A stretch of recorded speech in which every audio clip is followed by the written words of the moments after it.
Memorial in all departments, not just clinical departments, we have asked everybody to take their temperature in the morning. So even if you do it at home, or if you come into work and tell your employer, and anything over like 100, I think now it was 100.4, depending on what you're doing, then you report it and you watch it very closely. Right. And another thing we're doing is every hour we play this Olympic style theme that reminds people to go and practice hand hygiene. So whether it's soap and water or hand sanitizer. So these are some of the things that you can do in the hey. I was like, we're trying to socially distance interview here. So okay, so these are some of the things that you can do in your business as well. And also, if you are open, another thing that we did, and I'm sure most of you are already doing this, is that we put tape on a line 6 feet apart. So when people are in a line, that's actually, if y'all can hear the lullaby, that's somebody who just had a baby. But in just a little bit, you probably will hear the Olympic thing that I was talking about. At any rate, put a tape on the floor so they're 6 feet apart, so you can make sure that that you're doing the social distancing. If you do cash exchange, people can put the cash on the counter, and then the register or cashier can take it up from there. And a lot of times right now, you always anyway insert the debit card or the credit card on your own and put in the PIN. So are there other things that you've seen? No, you hit some highlights. I was going to say drive-through only, but I think that was part of the governor's edict. I was shocked to find a place where my daughter worked, the drive-through, or they were still letting people in. I think drive-through only is the way to go. I think if you have gloves, even if they're cafeteria-style gloves and not medical-grade gloves, I think your employees should wear gloves. I think if you can, you should discourage cash and just use credit cards, and so there's not that transaction of money, and especially if they can swipe the credit card themselves. And as she said, regular intervals wiping down surfaces with disinfectants. And the temperature checks, we're working with our own employees as well, and we have caught people with positive temperatures that have turned around and said, I guess I did have some symptoms the last few days. So they didn't admit to symptoms until they found out they had a temperature of 102. Didn't even know they had a temperature of 102. And so, as we're doing a fire drill here, it appears. So, anyway, those temperature checks can be helpful. Okay. Just want to say thank you for tuning in today. I hope that you have gotten all your questions answered. Kiva and Morgan are here with me. They're helping out. I don't know if this is a real fire drill, so we're probably going to go ahead and head out unless anybody has any last minute questions for Dr. Conger. I have one. Sure. Okay. We talk about the peak, that it has not hit its peak yet. Right. What does the peak look like? When will we hit the peak? So the epidemiology experts are predicting the nationwide peak is going to be April 15th. And that's why the most recent recommendation for the president was for 30 more days. And so the peak is when we would expect the most cases per day, and then, or actually the most cases per day maybe a week before that. The peak is when we're going to expect the most patients in the hospital, the most patients on a ventilator. And so that's what we're looking at. How many cases do they think there will be simultaneously in the country? And again, I'm not pushing these websites. I think the best model is it's a thing called health data. Again, I think it's .org or .com. It's an excellent model. And we'll try to get these websites for you. The guy changes it every day based on the new information he receives. And if you look at it, there's a line that shows you how many new cases, how many hospitalizations, how many ICU beds, how many deaths expected per day based on the trajectory. And you can even click on Mississippi. Now, I think his statistics for Mississippi are a little exaggerated because he was basing it on the fact that we had no government mandated shutdown.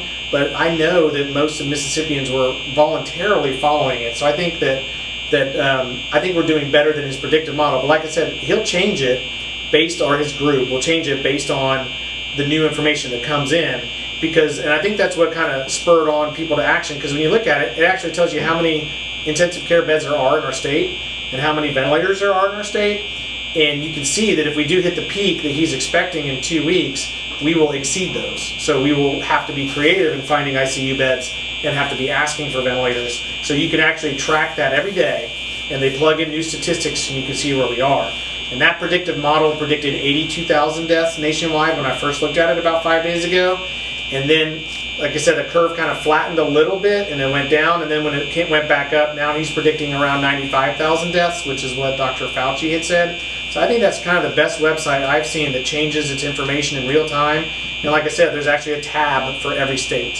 And so if you look at that website and the World Meter website, you can put the two, if you're a numbers geek like I sometimes am, you can put the two together and look at how things are trending.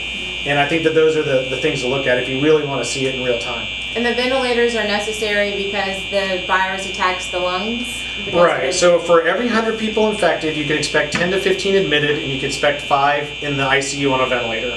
And then of that group, for every 100 people infected, we're seeing, on average, 1 death. That sounds like a high mortality rate, but that's because we're mostly catching the symptomatic people. We expect there to be a lot more asymptomatic people. And so those are kind of how the numbers go. And so a certain percentage of the people with this infection will need a ventilator. So if you have a certain number of cases, you know in a week you're going to have a certain number of admissions and then a certain number of ICU admissions. And the thing that's overwhelming to us in the medical field is that the patients who need ventilators, even if they get better, even if they do well, that takes several weeks. They don't come and go. Now, a lot of patients are coming to our hospital, getting 2 days of oxygen and going home and feeling great, which is wonderful to see. So that's great. But the ones that do need the ventilator, they stay for several weeks. So the ventilators add up. They add up because that person's there for 2 weeks. The next week you get a couple more. The next week you get a couple more. But you still have the first 2 or 3 that are still on the ventilators. And that's why it ties up all the ventilators. And that's why you're seeing a shortage.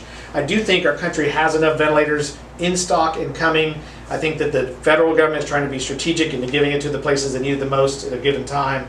So it may come to be our turn to ask the federal government for more ventilators.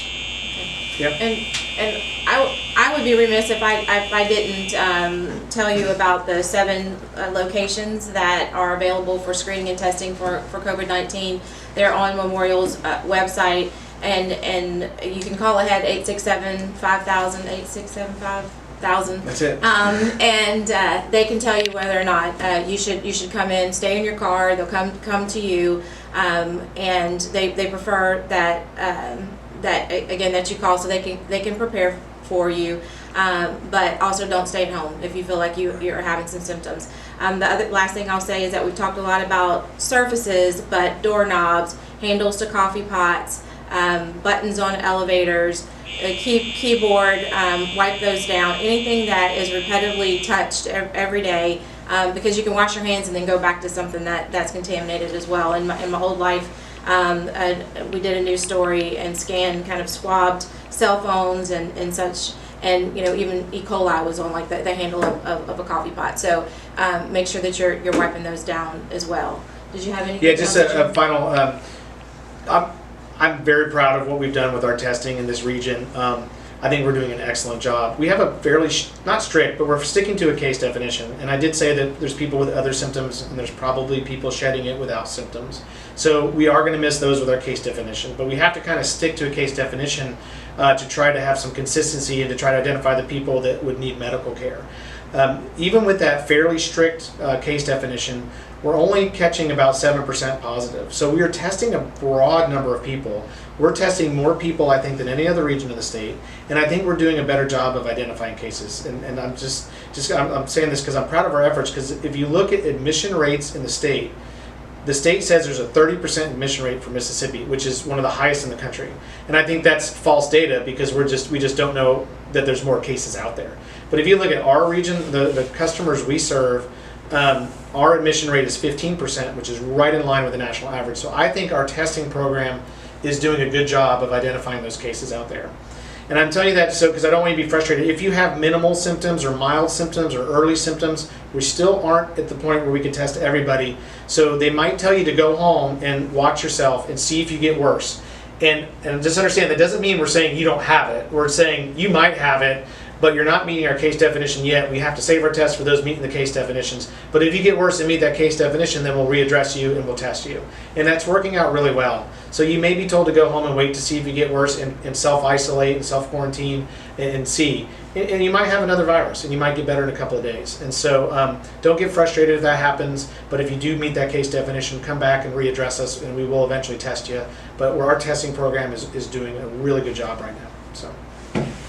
Okay, we're a little over, but I hope that it was good information. We have confirmed that Ashley Edwards with the Gulf Coast Business Council and Representative Sonia Williams Barnes have agreed to come on and talk to us a little bit about what is happening in the legislature or on the legislative level, and we're going to be posting that information on Facebook and to our website. So thank you so much for tuning in today. I won't always be the one sitting in this hot seat, but I had fun. Thanks so much. Thank you.